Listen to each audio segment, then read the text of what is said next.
Hello, welcome to the channel.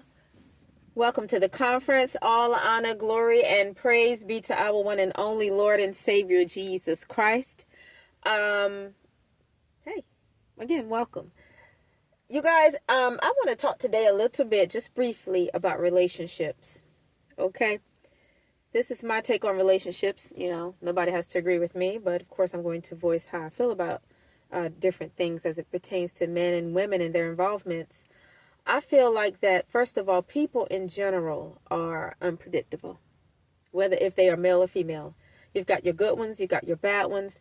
Everybody, I feel, has their own individual personalities. Everybody has their own way of thinking, their own patterns of thinking, their own way of doing things, their own sense of what is right, wrong, morally acceptable or morally unacceptable, what is, as it pertains to ethics, what's right and what's wrong in their eyes, or even in actuality, because what is the truth can stand on its own without the opinion of anybody.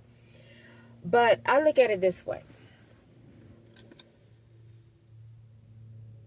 In life, as it pertains to relationships, you never really know what you're getting. You're taking a gamble. And I don't want to throw that word around loosely, but the reason why I say you're taking a gamble is because you can never predict somebody else's behavior, because they have the free will to be whoever it is that they want to be. Regardless of who you may want them to be, how you may feel they should act or react, or how their personality should be, how their character should be, people are going to be themselves. It is up to you as an individual, whether if you be male or female, if you want to tolerate somebody in your life that does not meet your standards and does not share your point of view and is not compatible with you. There are so many people in this world. The average person has hooked up with somebody that was not compatible with them. And there's no way to really know if you're compatible with somebody until you test the waters. And a lot of times it's not until people have walked down the aisle that they begin to see little personality traits come out in people that they initially did not know were there, or maybe they saw slight signs of it, but they overlooked it due to the bliss of it all being what in their minds they interpreted it was. And that's something that was passionate and romantic and Romeo and Juliet, like, apart from the, their ending, and, so forth and so on. But, you guys, anytime you're dealing with another human being, you are taking a chance. Anytime you merge your life with somebody else's, you're taking a chance. Anytime you merge your energy with somebody else, you're taking a chance. Anytime you merge your spirit with somebody else, you are taking a chance. And even as it pertains to the term compatibility, that doesn't mean that there won't be any difficulties. It doesn't mean it won't be any bumps in the road. It doesn't mean that there won't be any splits sometimes, whether temporary or permanent or whatever your respective cases may be out there. You got to understand, anytime you're dealing with other people, you don't really ever know what you're getting until you test the waters. And in a lot of cases, from a biblical perspective, the only time that you can really test the waters is after you have walked down the aisle, because, it is forbidden for all of humanity to share intimate relations prior to marriage. But of course, we live in a world where you have the free will to do what you want to do. And then sometimes people just get caught up, and the average person has.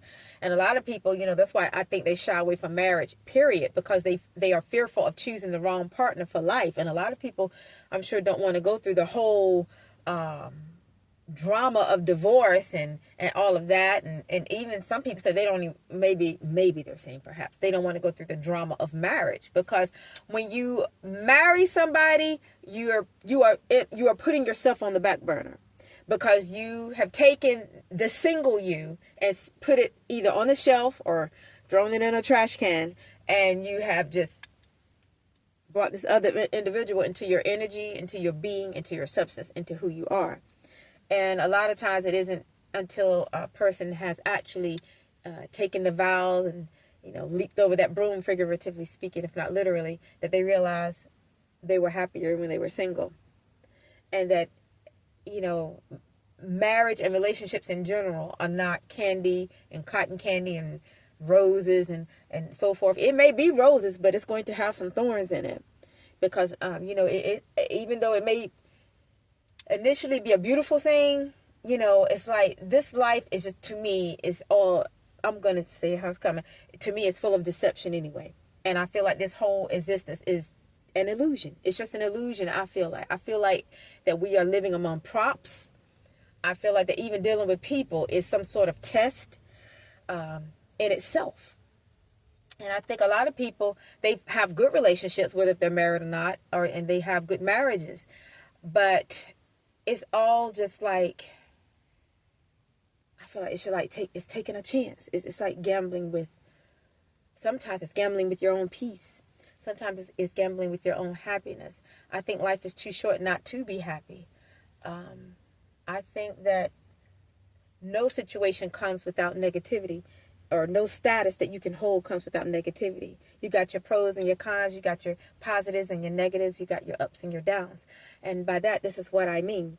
For those of you that have chosen to stay single, you may perhaps deal with loneliness from time to time. If you are a believer, there are believers out there that may struggle with sexual pulls and stuff like that, and that's a matter of the flesh. So you're not going to live either or without some type of negativity coming towards you, or some type of struggle in some people's cases. Maybe it's not everybody's, no, but I'm just saying, if you are single, well, a lot of people out there are dealing with loneliness. And not everybody, because a lot of people love being by themselves, but everybody's case and situation in life is different. But a lot of people are dealing with loneliness. And then a lot of people that are married, well, a lot of them are dealing with, now they don't have any me time anymore. Now they don't have any time to where they don't have to answer to somebody when they're coming, when they're going, where they at. Let me call this such and such and let them know I'll be late. Or let me call them and let them know where I'm at. If you are accustomed to being single, you're used to being a free spirit. You don't have to do that. So it's like everything is going to come with some sort of emotional load of some sort. Whether if you're single or married, you're going to deal with something. It's just a matter of, well, I'm hearing pick your poison, but I don't want to use that term. But I just don't feel like there's any escape from life in this life. Everything is going to come with some type of, I don't want to say negativity, but it's, you know, it's like pick or choose your battle. You know, I feel like that life is just a orchestra of obstacle courses. And hey, just pick the race you want to run, but make sure that you choose whatever life you choose very wisely, and do what's always do what is best for you and your mental health, your emotional health, your physical health, and your general overall well-being.